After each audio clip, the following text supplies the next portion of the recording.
Hey guys, it is Sports Card Hobby News Tuesday morning. I hope that everyone is doing great. Stick around, stay with us.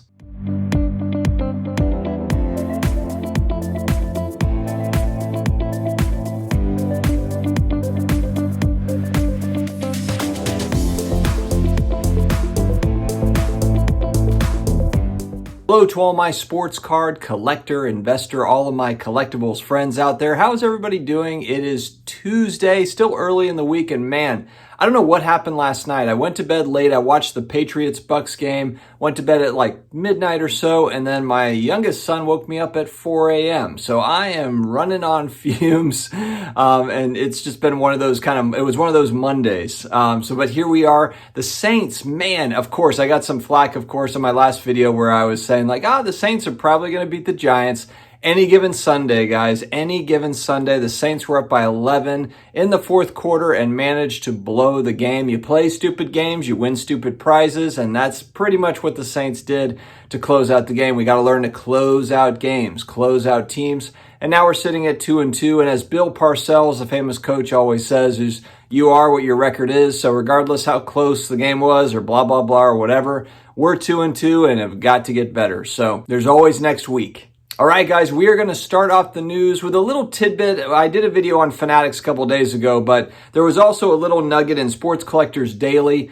Sports Collectors Daily, great site for news. They also have product offerings, a lot of different things. Check out sportscollectorsdaily.com. Really good site. And I did pull a couple of the news articles that they shared that we're going to talk about today. And one of them mentions, again, how this is no shock to anybody, but in that Rubin interview, CNBC, I don't believe it was in that interview or if it was post-interview or something, but there was mention as to it's definitely within reason to think that Fanatics may buy a manufacturer. It's within the realm of possibility. He didn't say yes, we're definitely doing it, but it's certainly not out of the question. And so, of course, Panini and Topps and kind of their future has been up in the air, and that's what people have been wondering, what's going to happen with those companies. And, would it shock anybody if Fanatics buys one or both of those companies? No, it wouldn't shock anyone. Times are changing the sports card world, but, we're years away from the Fanatics takeover. We're years away. So there's a lot of time, a lot of years in between. We'll see what happens. But, again, it doesn't shock anybody that Fanatics might be in the market for a Topps or a Panini. Another great article, new home for a larger Nashville show coming in 2022. And I want to talk about this because I've seen this, across the board. We went to the Dallas show at the end of May, and that was a huge show. We went to the National. The National was a monstrous show, with all the buildup of, I think, just there not being a National last year, with the pandemic. The one thing that I've noticed, though, and even with my local Raleigh show, Flipping Steve and I went to the local Raleigh show here, a couple weeks ago, and it was really busy. And I don't know if it has to do with the pandemic, people just want to get out, or if it's just the hobby humming along and people want to be around other collectors, other people buying and selling cards. Maybe they're tired of some of the online platforms like an eBay or like any of the other ones out there. They're just not happy with kind of the shipping and all the rest of it that comes with it. And so I'm wondering if more and more people are just looking to do more of those face-to-face type transactions at shows, or just kind of the camaraderie of shows. I saw on Twitter someone mention kind of an LCS being kind of like a barber shop, where you go in and you just talk with your buddies, the local card shop owner, and it's about the camaraderie. And I can really see that. And I know, look, I'm not saying that every local card shop is amazing, and not to say that they offer that community element to it, but I do think the right card shops do offer that. Some of them do.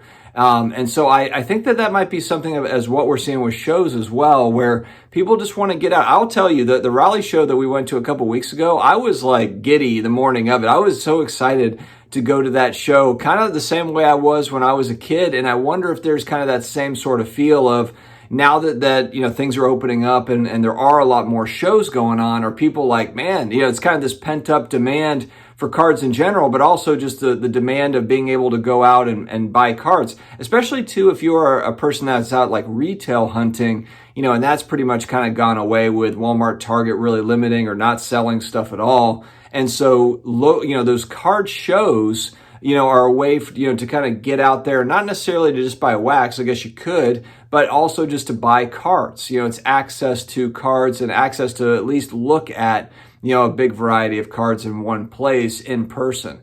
So I think that that's really cool. And I wanted to bring attention to, the Nashville shows are growing, but it seems like that across the board. And I'm curious to see if that sticks. If that's just like a post-pandemic thing where people just want to get out of their house, they want to go and do some stuff outside and go to shows, or is this like a thing where they're just kind of like, I know we've got a lot of online platforms that might offer convenience, but, there's also something to be said for buying cards in person, being able to negotiate in person, and being able to just buy the card and take it there and not have to worry about the shipping and the blah, blah, blah, and whatever. We'll see. What do you guys think? Luka Doncic has been making moves. I saw this tweet. It was actually retweeted by Darren Ravel. It was Josh Gerben, I believe is how you say his name. He had tweeted that, and this guy, I believe, is a copyright trademark attorney, or he follows it at least.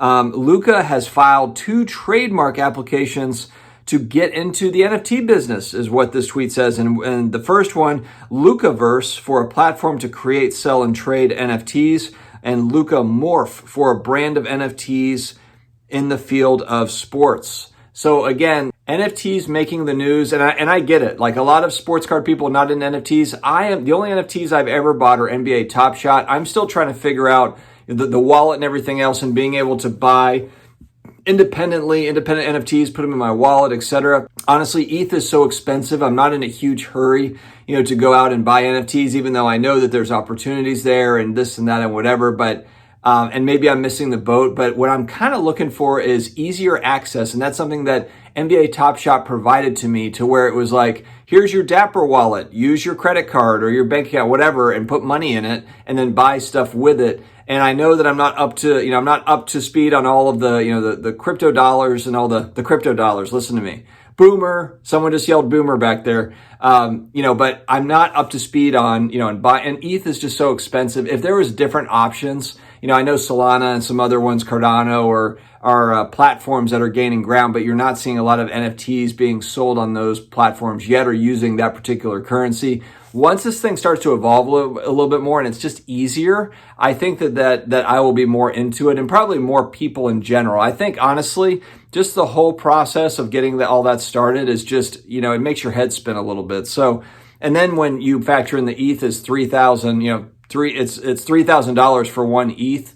And then a lot of the projects, it's minimum like 2 ETH. And you're like, okay, I can't play in this world. Like I'm not going to be able to play in it. So, and that's okay. And maybe it's just not going to be for me, but Luka Doncic is coming out with his own platform, his own stuff. We'll have to see. I mean, Tom Brady's got his own stuff going on. A lot of these guys are coming out with it. Is it a fad, or is it something that is here to stay in some capacity? We will have to find out. It is interesting nonetheless, but I thought it was actually just interesting that Luka did it, just something new in case no one has heard of it. And then lastly, I did see CSG made an announcement here that they are caught up on all of their packages that have come in. So just basically opened up new orders coming in. They had a backlog for a little bit, still have a backlog, I believe, CSG. And one thing that I missed on my last video when I was talking about Fanatics and Michael Rubin, and I was talking about it'd be kind of shocking if they didn't buy a BGS or an SGC. I didn't realize that Rubin was also tied to the CSG deal. Maybe he's tied to Blackstone, or it's separate from Blackstone. I don't know. But anyway,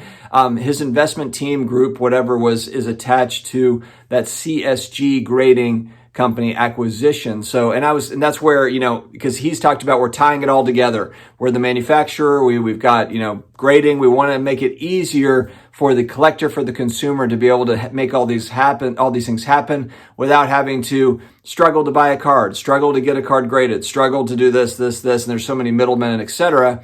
And so CSG, maybe that will be a grading company that is tied into Fanatics. Would it shock anyone if they also added a BGS or an SGC, or all of them for that matter, so it didn't look like they're biased against one grading company? Maybe they have a slew of grading companies. Who knows?